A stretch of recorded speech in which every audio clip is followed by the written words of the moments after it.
ଭକତ ଭାବରେ ବନ୍ଧା କାଳିଆ ସାଆନ୍ତ।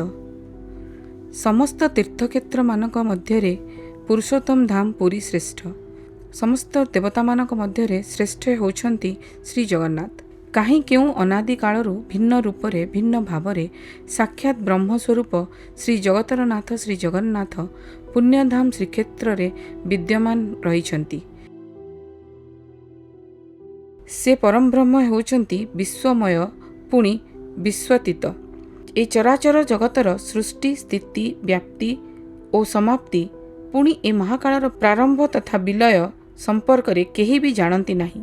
ସର୍ବନିୟନ୍ତା ମହାପ୍ରଭୁଙ୍କ ଦ୍ୱାରା ସୃଷ୍ଟ ବ୍ୟାପ୍ତ ଏ ଅନାଦି ଅନନ୍ତ କାଳ ଓ ସଂସାର ଚକ୍ର ସମ୍ପର୍କରେ ଜାଣିବା ପାଇଁ କେତେ କେତେ ଦିବ୍ୟଦ୍ରଷ୍ଟା ମୁନି ଋଷି ସିଦ୍ଧ ସାଧକ ବୈଜ୍ଞାନିକ ଅନୁସନ୍ଧାନ ତଥା ଅନୁଶୀଳନ କରି ଆସିଛନ୍ତି, ହେଲେ ତାଙ୍କର ଅନନ୍ତ ମାୟା ଓ ମହିମାର ଟେର କେହି ପାଇନାହାନ୍ତି। ଅଦ୍ୟାବଧି ଏ ଅନୁସନ୍ଧାନର ଅସରନ୍ତି ପ୍ରକ୍ରିୟା ଚାଲୁଅଛି, ରହିଥିବ ମଧ୍ୟ ଏ ସମସ୍ତ କାଳାତୀତ ପ୍ରକ୍ରିୟା ଭିତରେ। କିନ୍ତୁ ସମସ୍ତ ଦାର୍ଶନିକ ତଥା ବୈଚାରିକ ସିଦ୍ଧାନ୍ତ ଏହାର ପୁଷ୍ଟି କରିଛନ୍ତି ଯେ ଶ୍ରୀ ଜଗନ୍ନାଥ ହେଉଛନ୍ତି ସାକ୍ଷାତ ଜ୍ଞାନ ବିଜ୍ଞାନର ମୂର୍ତ୍ତ ବିଗ୍ରହ। ଏକ ସୁନ୍ଦର ସତ୍ୟ କାହାଣୀଟିଏ।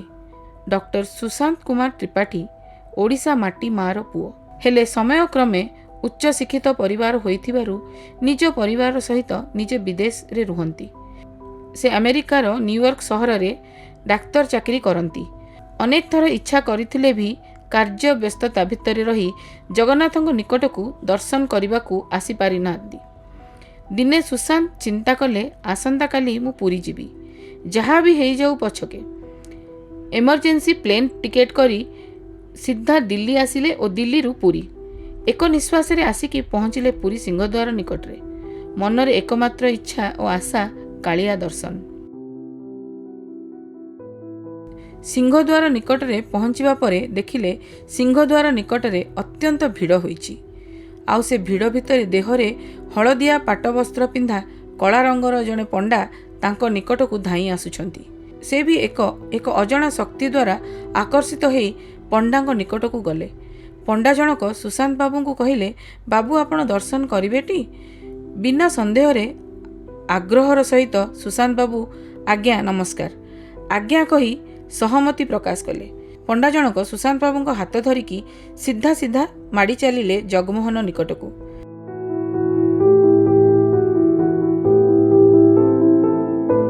ସୁଶାନ୍ତ ବାବୁ ମହାପ୍ରଭୁଙ୍କର ଅପୂର୍ବ ଦର୍ଶନ ପାଇ ମହା ଆନନ୍ଦରେ ହଜିଗଲେ ସେ ଦୁଇ ଚକା ଆଖିରେ।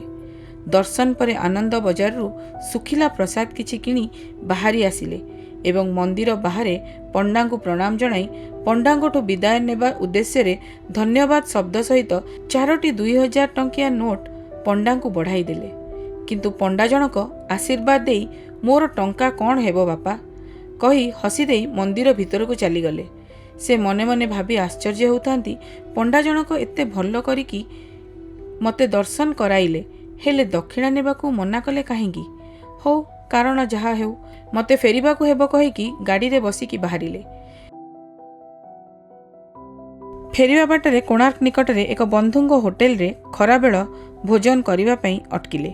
ଭୋଜନ କରିବା ପାଇଁ ଟେବୁଲ ଉପରେ ବସିଥିବା ସମୟରେ ସେ ହୋଟେଲର ମାଲିକ ପଚାରିଲେ, କିରେ ସାଙ୍ଗ, ଆଜି ଏତେ ବର୍ଷ ପରେ ଏମିତି ହଠାତ୍ କୁଆଡ଼େ କେମିତି? ସେ ହସିକି କହିଲେ, କାଳିଆର ଡୋରି ମୋତେ ପ୍ରାୟ 12 ବର୍ଷ ପରେ ଓଡ଼ିଶାକୁ ଟାଣି ଆଣିଲା। ଆଉ ଫେରିବା ବାଟରେ ଭାବିଲି ତୋ ସହ ଦେଖା କରିକି ତୋ ହୋଟେଲରେ ଖାଇକି ଚାଲିଯିବି। ନଉନୁ ନେ ପ୍ରସାଦ ବା।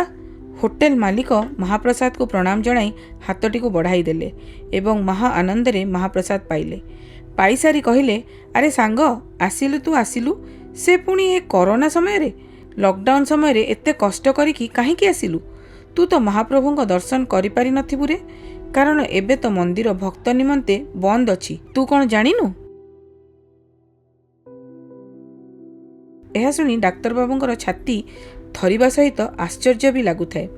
ମନେ ମନେ ସାଙ୍ଗର କଥାଟିକୁ ମିଛ ଭଳି ଲାଗୁଥାଏ, କାରଣ ସେ ତ ନିଜ ସ୍ୱଚକ୍ଷୁରେ ମହାପ୍ରଭୁଙ୍କ ବେଶ ଭଲ ଭାବରେ ଦର୍ଶନ କରି ଆସିଛନ୍ତି ନା। କେମିତି ବା ସେ କଥାକୁ ବିଶ୍ୱାସ କରିପାରିବେ? ଡାକ୍ତର ବାବୁ କହିଲେ, ଆରେ ତୁ କ'ଣ କହୁଛୁ ସାଙ୍ଗ? ମୁଁ ପା ନିଜେ ଯାଇକି ମନ୍ଦିର ଭିତରେ ମହାପ୍ରଭୁଙ୍କୁ ଦର୍ଶନ କରିକି ଆନନ୍ଦ ବଜାରରୁ ଭୋଗ କିଣିକି ଫେରିଲି। ସାଙ୍ଗ ଜଣକ ସୁଶାନ୍ତ ବାବୁଙ୍କୁ କହିଲେ, ତୋ ମୁଣ୍ଡ ଠିକ୍ ଅଛି ତ? ତୁ ହୋସରେ ଅଛୁ ତ? ନା ତୁ କିଛି ନିଶା ଫିସା ଖାଇଛୁ ରେ? ଆରେ ଏତେ ବଡ଼ କଟକଣା ଭିତରେ ତତେ କିଏ ନେଇ କିପରି ଦର୍ଶନ କରାଇଲେ? ତତେ କ'ଣ କେହି ବି ବାରଣ କଲେ ନାହିଁ? ଡାକ୍ତରବାବୁ କହିଲେ, ନା ତ। ଆରେ ମନ୍ଦିର ଭିତରେ କିଛି ସେବାୟତଙ୍କ ଛଡ଼ା ଆଉ କେହି ବି ନଥିଲେ। କୃଷ୍ଣବର୍ଣ୍ଣର ଜଣେ ପଣ୍ଡା ଆସିକି ମୋତେ ସିଧା ନେଇଗଲେ ଜଗମୋହନ ନିକଟକୁ। ମୁଁ ବି ଏଇଭଳି ଦିବ୍ୟ ଶାନ୍ତି ଦର୍ଶନ ଆଉ କେବେ କରିନି। ଆହା, କି ଆତ୍ମତୃପ୍ତି ଥିଲା ସେ ଦର୍ଶନରେ। ଆଉ ସେ ପଣ୍ଡା ଆଜ୍ଞାଙ୍କ କଥା ବି ବହୁ ଆକର୍ଷଣୀୟ ଆଉ ମନଲୋଭା ଥିଲା। କି ତେଜ ଥିଲା ସେ ମୁହଁରେ। ସତେ କଳା ମୁହଁକୁ ପାନଖିଲା ନାଲି ଓଠ, କପାଳେ ଚନ୍ଦନର ଚିତା। ମୁଁ ତ ପଣ୍ଡାଙ୍କ ସେ ମୁହଁର ସ୍ମିତ ହାସ୍ୟକୁ ମନରୁ ଭୁଲି ପାରୁନି। ଆଉ ଜାଣିଛୁ ସାଙ୍ଗ, ସବୁଠାରୁ ଆଶ୍ଚର୍ଯ୍ୟର କଥା ହେଲା, ସେ ମୋ ଠାରୁ ଦକ୍ଷିଣା ନ ନେଇ ହସି ଆଶୀର୍ବାଦ ଦେଇ ଚାଲିଗଲେ। କହିଲେ, ମୋର ବାପ ପଇସା କ'ଣ ହେବ? ତୁମେ ଦର୍ଶନ ପାଇଁ ବ୍ୟାକୁଳ ଥିଲ, ଆଉ ମୁଁ ତୁମର ଦର୍ଶନ କରାଇଦେଲି। ବାସ୍। ଡାକ୍ତରବାବୁଙ୍କ ମୁହଁକୁ ଏକ ଲୟରେ ଆଶ୍ଚର୍ଯ୍ୟକର ଦୃଷ୍ଟିରେ ଅନେଇଥାନ୍ତି ତାଙ୍କ ସାଙ୍ଗ ଏବଂ ସେଠାରେ ଉପସ୍ଥିତ ଥିବା ଅନ୍ୟ କିଛି କର୍ମଚାରୀ ବା ପାଖ ଟେବୁଲରେ ବସିଥିବା କିଛି ଲୋକ। କଥା କହିଲା ବେଳେ ଭାବବିହ୍ୱଳ ହୋଇ ଡାକ୍ତରବାବୁଙ୍କ କଣ୍ଠ ଥରି ଉଠିବା ସହିତ ଆଖିରୁ ଅମାନିଆ ଲୁହ ବୁନ୍ଦା ଗୁଡ଼ାକ ବୋହି ଯାଉଥାଏ। ସେଠାରେ ଉପସ୍ଥିତ ସମସ୍ତ ଲୋକ ଡାକ୍ତରବାବୁଙ୍କ ଠାରୁ ଏ କଥା ଶୁଣି ଏକ ସ୍ୱରରେ କହିବାକୁ ଲାଗିଲେ, ଜୟ ଜଗନ୍ନାଥ, ଜୟ ଜଗନ୍ନାଥ।